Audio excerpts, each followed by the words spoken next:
Shalom, shalom, and welcome to the Inward Man. My name is Symmanayah, and this is the 27th installment of the Inward Man. It is a reflection of the things that stirred within inside of me. Me, a servant of the Most High Father Yahuah, directed by his set-apart spirit, sent in Yahusha's name, forever proclaiming the names Yahuah and Yahusha, mentioning the rise of the 144,000 in great multitude in Revelation 7 chapter. Why? Because these are the end days. These are end times, my brothers and sisters. And the rise of the 144,000 in great multitude, it will not occur in an instant. It is a process, and we will witness that process. I submit to you, it has begun. And when we reach the maturity of understanding our role, our purpose in these final days, then we too will acknowledge the rise of the 144,000 in great multitude. With that said, let's get started. The 27th segment. And I have here titled Gideon, Tip of the Sword. Gideon, Tip of the Sword. I want to present the case, my brothers and sisters, that in times past, the Most High has used a smaller number to make a statement, to present a point, to render judgment. Even though there were greater numbers behind it and greater numbers behind the people of Yashar'al, there were times when we witnessed the tip of the sword. And I will present a case that I believe that the 144,000 in these final days are the tip of the sword, with the rest of the sword being the great multitude together under one banner, Yasharal. Gideon, tip of the sword, 300 individuals led by the chosen of the Most High. Let me read the following, my brothers and sisters. Malachi 3:6 says, "For I am Yahuah, I shall not change, and you, O sons of Yaakov, shall not come to an end." He says, I shall not change. Again, I say the tip of the sword. Just as Gideon and the 300 were the tip of the sword, so will the 144,000 be the tip of the sword prior to the final days before the physical return of Yahusha HaMashiach. James 1:17 says, "Every good gift and every perfect gift is from above, coming down from the Father of lights, with whom there is no change, no shadow of turning." If we search the scriptures, my brothers and sisters, we will begin to see the consistency and how the Most High has worked with his children over the years. There are many examples of things that may appear cyclical, but as we enter into these final days, those cycles will come to an end. Let me read to you what I'm talking about regarding Gideon, tip of the sword. I'm just going to read a portion of it, but I encourage you to read the entire 7th chapter of Judges. I'm going to read Judges, the 7th chapter, verses 1 through 7. It reads as follows. "And Jerubbaal, that is Gideon, and all the people who were with him rose up early and encamped by the fountain of Harod, so that the camp of Midian was on the north side of them by the hill of Moreh in the valley. And Yahuah said to Gideon, the people who are with you are too many." Again, remember I said tip of the sword, so there's too many. He said there's a lot of people with him. He said, "Too many for me to give Midian into their hands, lest Yashar'al boast against me, saying, my own hands have saved me." So he wanted to make a statement where he took a portion out of the many.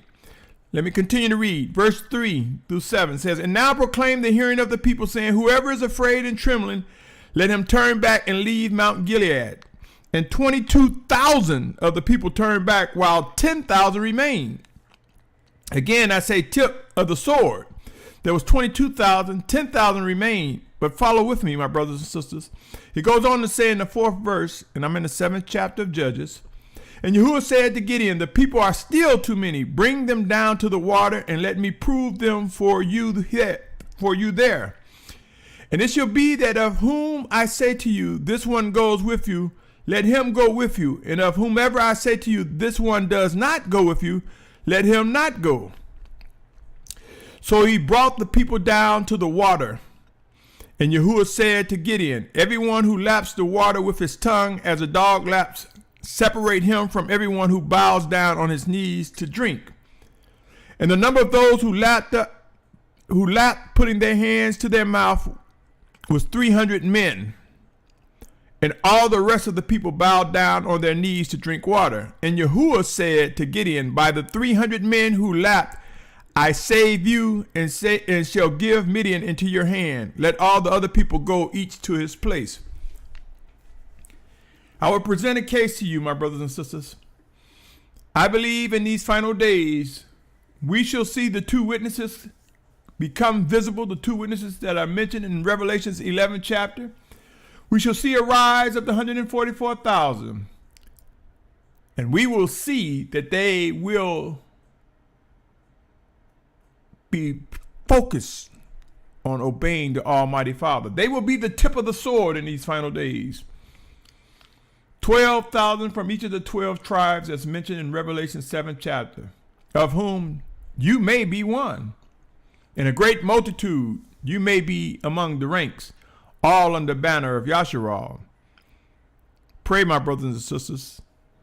And as they lapped up the water like a dog, and they were chosen to be the 300, so will we find those among the 144,000 leaving behind the fast food restaurants, the buffets, the salad shops, the takeouts, the conveniences, brought down to the basics that are necessary to fulfill Yahuwah's word, the Almighty Father's word. We will see a humbling take place. If you doubt this, look and study. Study the descriptions of what takes place during the tribulation. With death and destruction comes extreme humbling times. Tip of the sword. Why a sword? A sword has been used to separate, to cut, to pierce. Let me go on and read the following. Matthew's 10th chapter, verses 34 through 39 reads, do not think that I have come to bring peace on earth. I did not come to bring peace, but a sword. For I have come to bring division, a man against his father, a daughter against her mother, a daughter-in-law against a mother-in-law, and a man's enemies are those of his household. He who loves father or mother more than me is not worthy of me, and he who loves son or daughter more than me is not worthy of me. And he who does not take up his stake and follow after me is not worthy of me. He who found his life shall lose it, and he that has lost his life for my sake shall find it. It's not saying every father and daughter and mother-in-law will be against one another, my brothers and sisters. So do not take this out of its reason, out of its purpose. It's stating to us that there will be some families broken up. There will be some division among different households. Pray and seek to discern the life in these words, my brothers and sisters. Gideon, tip of the sword. There's a tip of the sword in these end times. And it will be as we see the rise of the 144,000 and the great multitude, representing the sword, the word of Yahuwah, fulfilling his promises. Ephesians 6th chapter, verse 17 through 20 reads, take also the helmet of deliverance and the sword of the Spirit, the sword of the Spirit, which is the word of the Almighty One. I say to you, my brothers and sisters, when the Almighty Father speaks, when his word goes forth alive, do we not see actions? Do we not see the actions of a living sword separating wickedness from set apartness? It goes on to say, praying at all times with all prayer and supplication in the Spirit, watching in all perseverance and supplication for all the set apart ones. Also for me, that a word might be given to me in the opening of my mouth, to be bold in making known the secret of the good news, for which I am an envoy in change, that in it I might speak boldly as I should speak. This is Shaul speaking, my brothers and sisters, commonly known as Paul. Praying, supplication, listening, seeking to discern, acting as we are directed as the sword of the Most High through his word, for his word is indeed his spirit. When made alive, is alive. When made alive in us, demonstrates the tip of the sword. Hebrews 4:12 says, "For the word of the Almighty One is living and working and sharper than any two-edged sword, cutting through even to the dividing of being and spirit, of joints and marrow, and able to judge the thoughts and intentions of the heart." He goes on to say, that was Hebrews 4:12. 4:13 goes on and say, "And there is no creature hidden from his sight, but all are naked and laid bare before the eyes of him with whom is our account." I submit to you, my brothers and sisters, discernment is when the Spirit of Yahuah open our eyes and lay before us the things that are true, the things that are hidden, the things we must see in order to fulfill what he has tasked us to do. Pray, O Yashar'al.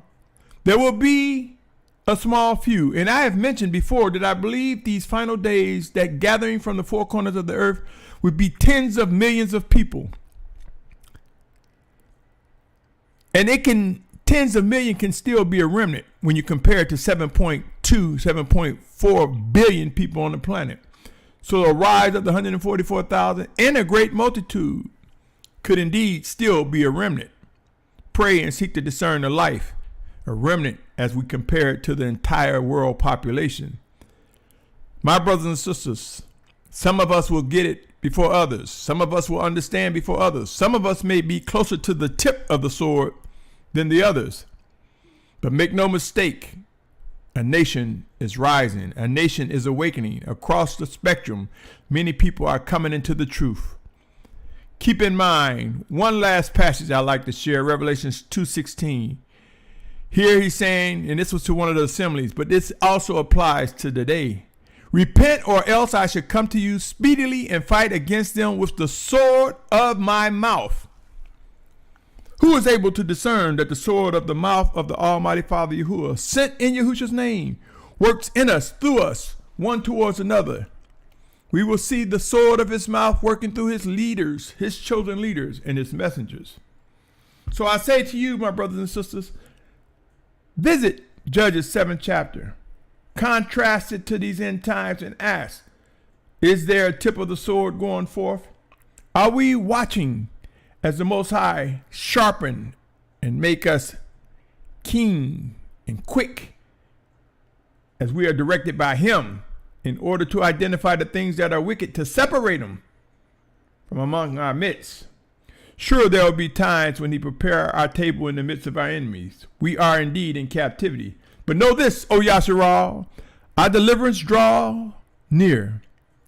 So pray and seek earnestly to discern. And my prayer is that we grow in good health, that we grow in discernment and wisdom, and that we respond with obedience as we identify unwaveringly the voice of the Spirit of Yahusha working in us, through us, and one towards another. Until next time, you have been listening to The Inward Man. My name is Symmanayah. Shalum. Shalom. Shalom.